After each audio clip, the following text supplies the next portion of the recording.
Welcome to All Things Policy, a daily podcast by the Takshashila Institution. We are a bunch of policy nerds based in Bengaluru, and we like bringing fresh perspectives to Indian affairs and Indian perspectives to global affairs.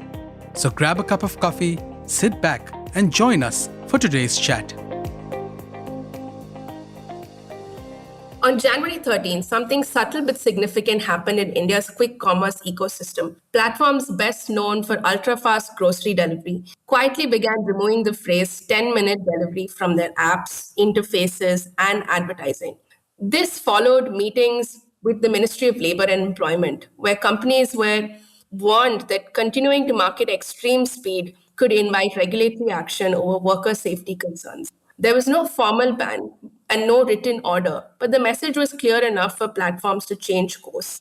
By now, everyone listening to this podcast knows what 10-minute delivery feels like. We've all experienced it. It's rescued many of us from last-minute cooking disasters and forgotten grocery lists. However, recent events and the backlash since have brought up deeper ideas about how India thinks about jobs, safety, dignity of work, access to work, and a lot of questions too on these topics. I'm Shreya Ramakrishnan, Staff Program Manager at the Takshashila Institution, and joining me in this conversation is Sridhar Krishna, a senior scholar at the Takshashila Institution, where he led the 20 Million Jobs Project. Sridhar, it's so good to have you here on this podcast. Yeah, thanks, Shreya. Lovely to be here.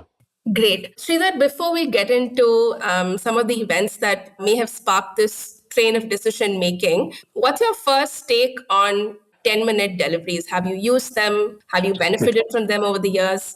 Oh, yeah, I've used them. And like you mentioned, I mean, last minute you forget, I mean, you're about to leave for something and you need a shaving cream and you get it immediately and you don't have to go walk down to the store when you're in the midst of packing. Or when you're cooking and you want some tomatoes and you order some while you're browning the onions, right? So I think these are experiences that I've personally had and they've been great. But it's not something that I've also been aware that it's not. It's making us plan less. Plans are poorer than they used to be. There was a time when we made a list and then walked down to the grocery store and picked up the groceries for the week. Now it's almost like you just do it for each meal. You just get what you want at the time that you want it, and you know that it's not right to be doing this, but we do it because it's convenient. I completely agree with you, right? There's a lot of convenience that's been at our disposal over the last many years, right? 4-5 years almost, more so.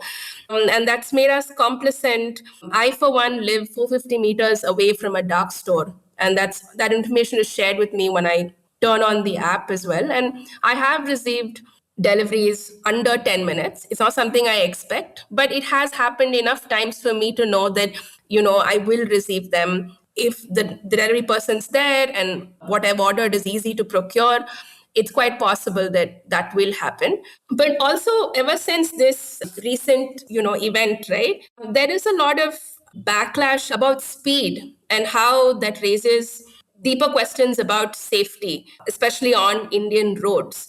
However, something that also stands out is the fact that most of these platforms have now, ever since they started in 2014, right, from more widely spaced out warehouses, over the years, created a network of dark stores in dense neighborhoods. And I'm not sure it's exactly right to say drivers are speeding, like delivery personnel are speeding, because you're now in a reality where there are dark stores, multiple dark stores really in a 1 to 2 kilometer radius, which is increased proximity to consumers, right? And so then that's also a main reason that deliveries are so fast in many cases.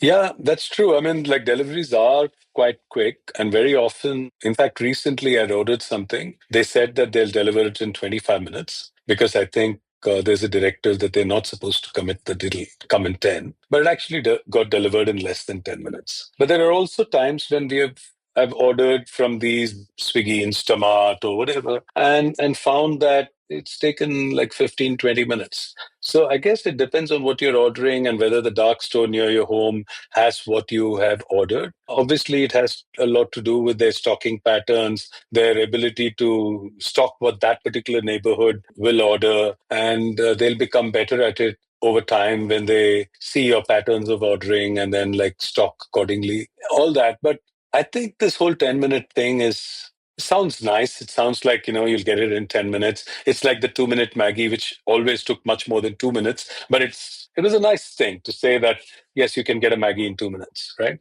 So, yeah. It's a marketing tagline. Yes, it's a Sometimes, marketing tagline. That's true. yeah, it's sometimes true. It's not. It's most of the time it's not true. It's not binding. Yeah.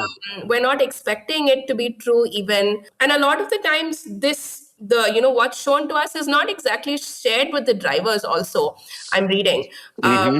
that it's not like they're receiving the kind of message that we're getting. Yeah. And in many cases, I have had deliveries come much later than I anticipated them, and that's completely fine. The only Yeah. upside I see to this situation is that if there is a customer who is sort of badgering the delivery person as they make their way from the dark store to this person's residence, Home. Yeah. this sort of a nudge sets So, expectation that this is not something you can expect. So I think there are two things here. I think we need to break this discussion up into a few things. One is about this whole 10-minute delivery question and the government's directive that companies stop marketing Yeah. 10-minute delivery, whether it's a good thing or a bad thing. I think when I look at that first point, I think it doesn't matter that like people are not, whether they commit 10 minutes or 30 minutes. I read a very interesting op-ed by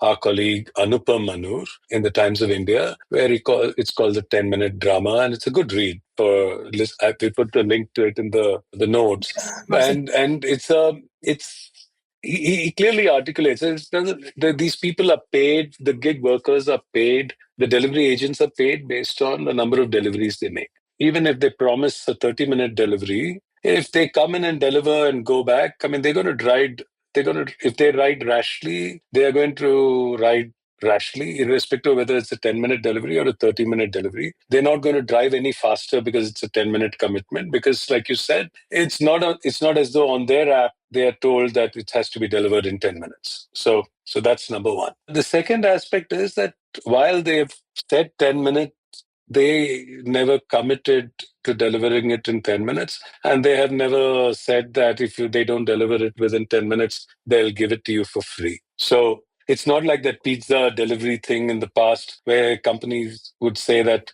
a pizza delivered to your home in 30 minutes or the pizza is free. Yes. Right? And then they would penalize the pizza delivery agent for having taken more time to deliver the pizza. But even So now, Domino's doesn't give you your pizza in 30 minutes. It's correct. almost always 30, 35, 40 minutes. And Yeah.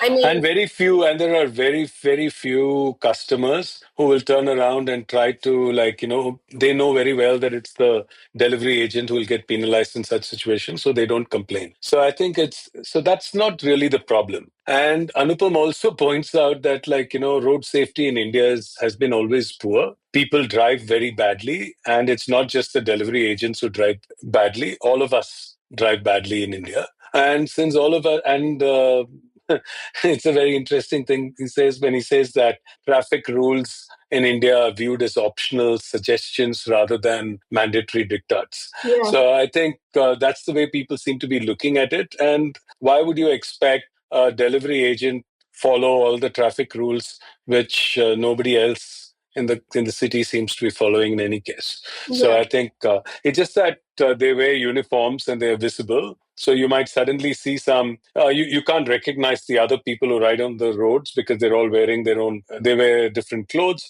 while these guys wear like T-shirts which shout out the names of the companies they work for.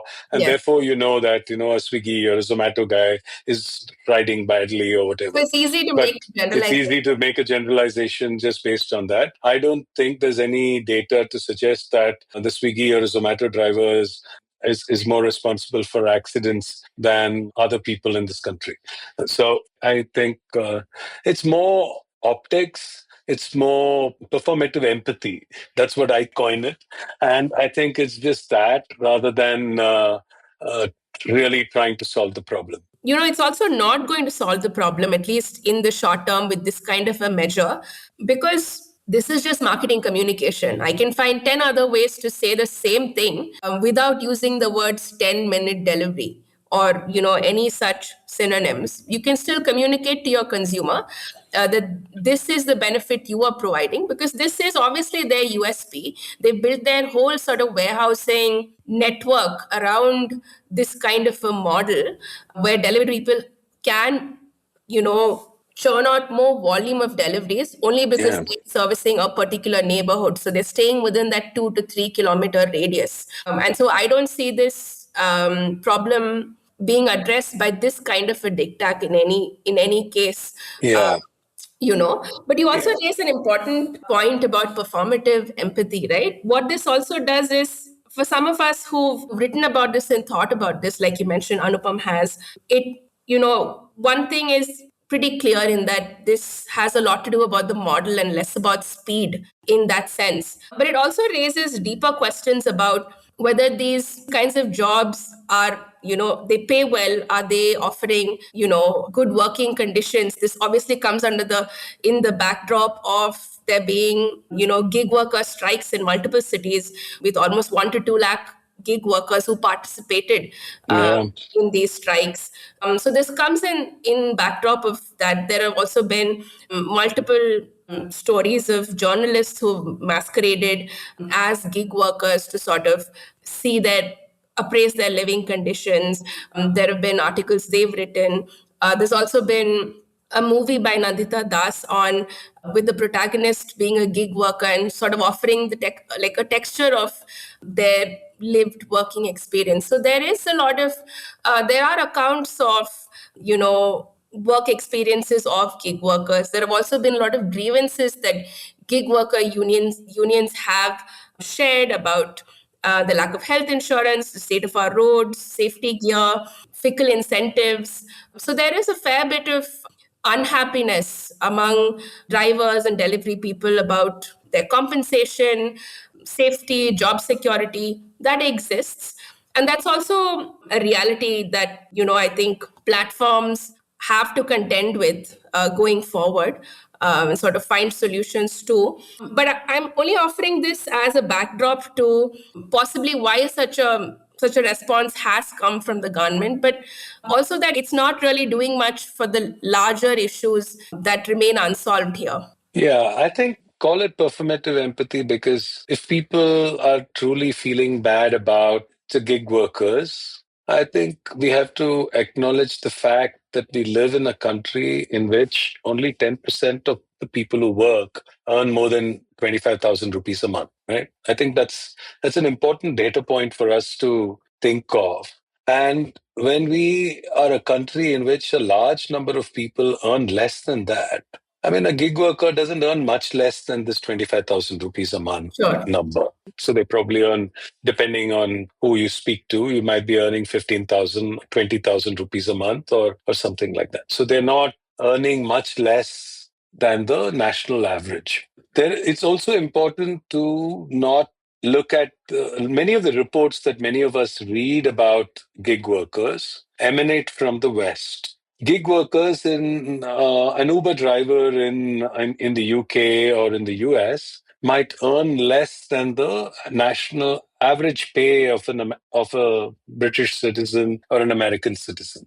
That might well be the case. Well, that's not true in India. Our gig workers actually earn more than the average wage that an Indian earns. So from that perspective, their incomes are not like way below average. So that's number one. So therefore, the same yardstick I mean, you can't just transport those views of like exploitation, etc., and all that to India in the same sense. It's also true that 90% of the people in manufacturing in India, for instance, work in companies which have less than 20 workers. I did a analysis a while back when I used to be looking at this 20 million jobs project about the breakdown of employment in India.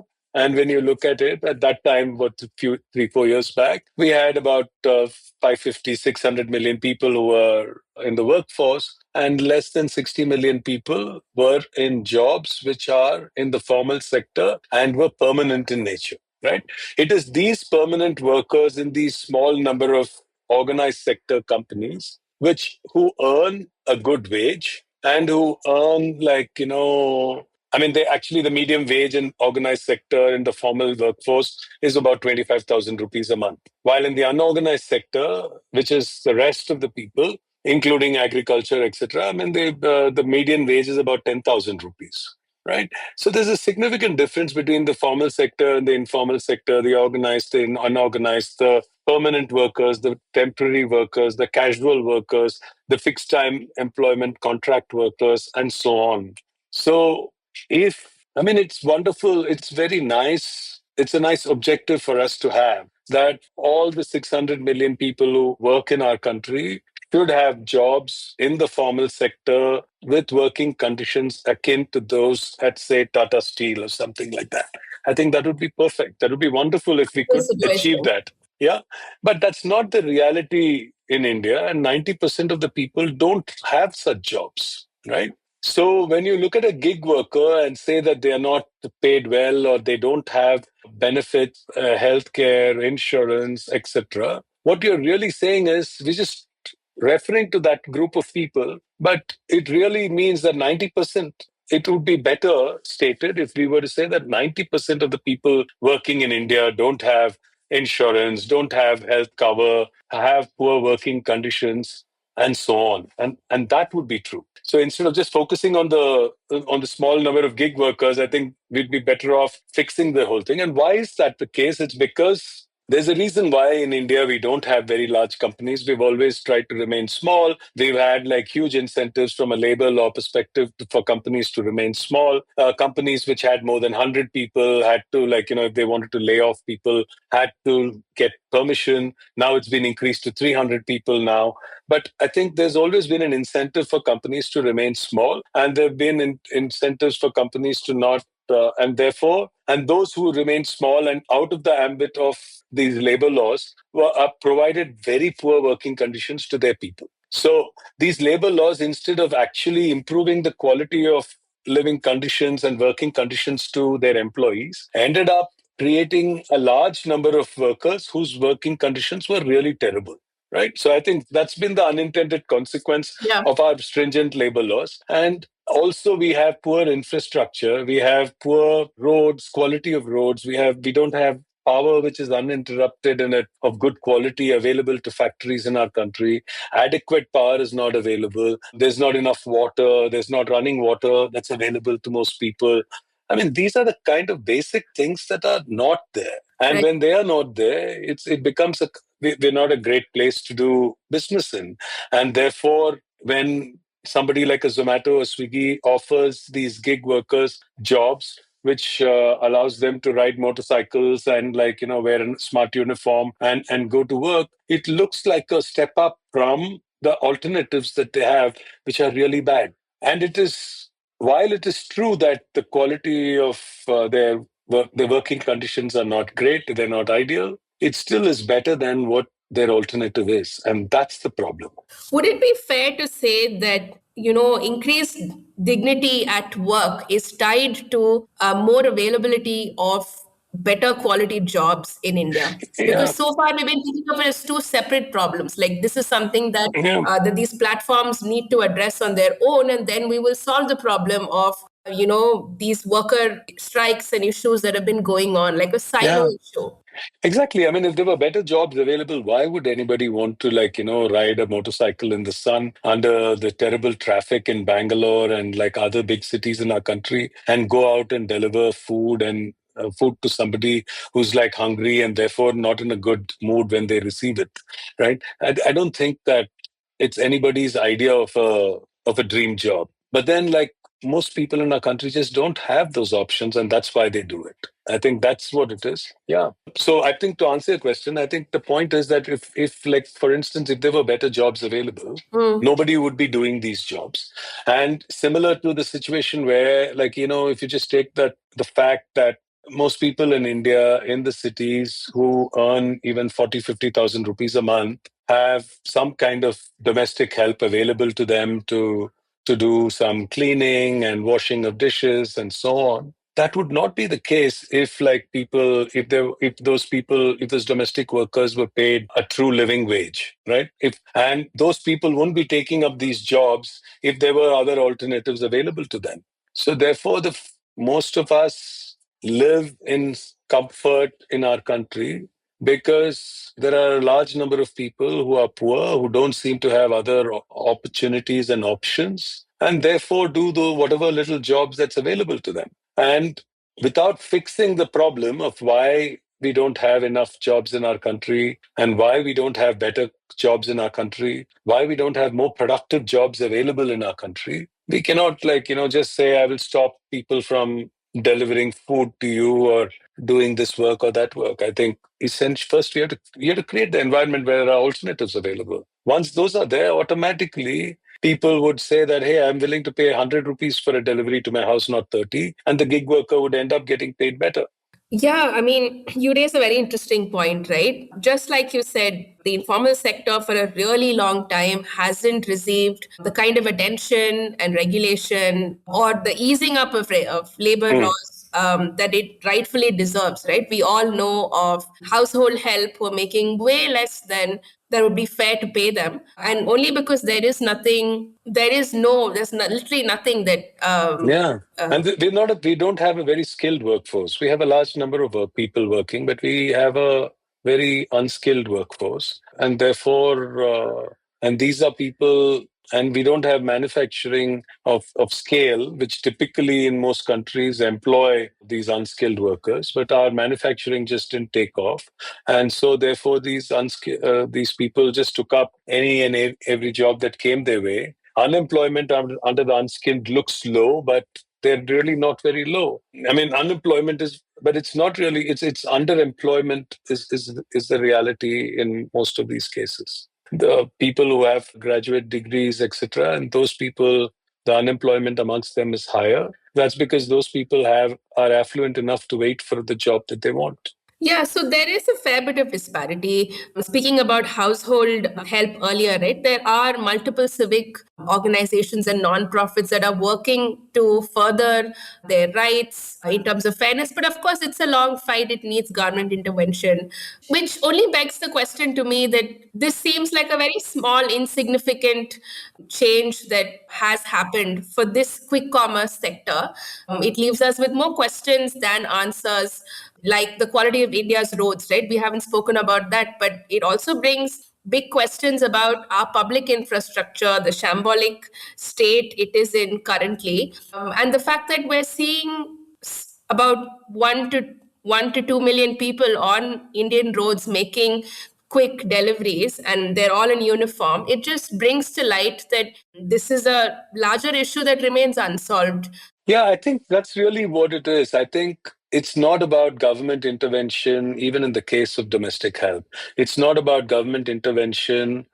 I don't believe that there's a case for government intervention in the case of the gig workers. I think really what the government ought to do is to create an environment in which businesses can thrive and companies can go out and confidently hire more people and scale their businesses and become globally competitive. India needs to build large, globally competitive enterprises, and that can happen when we are a great place to do business in. And that is in the hands of the government in terms of, right from having high quality primary education, better institutes of higher learning, better infrastructure, power, roads, electricity. I mean, all the water supply. I think Yeah. public transport.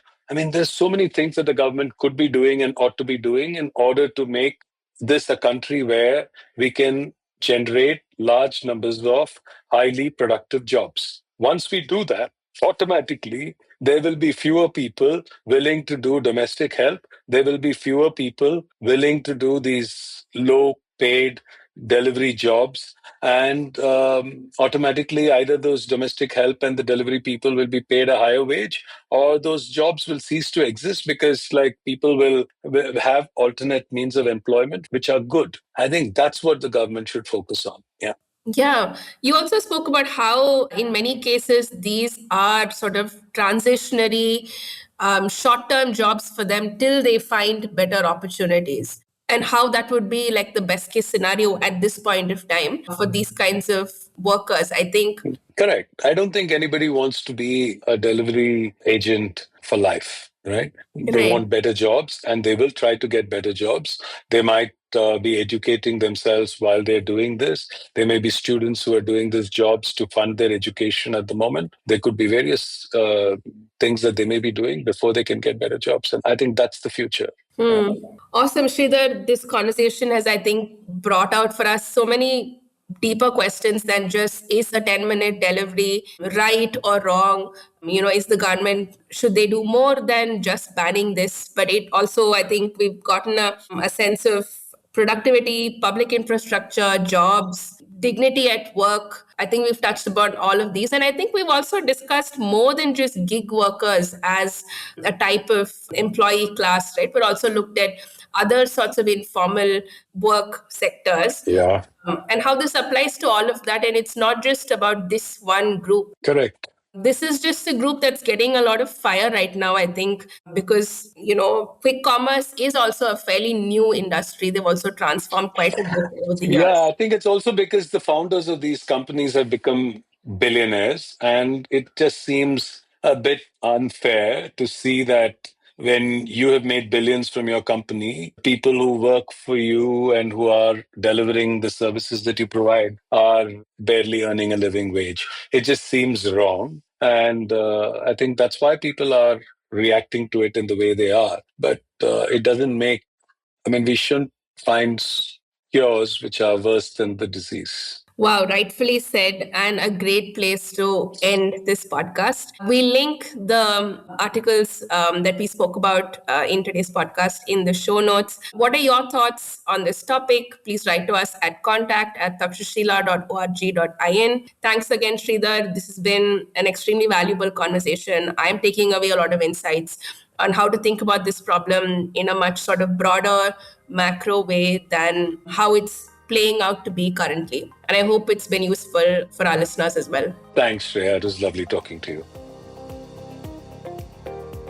If you liked our show, dive into Takshashila's research on technology, strategy, and economic affairs.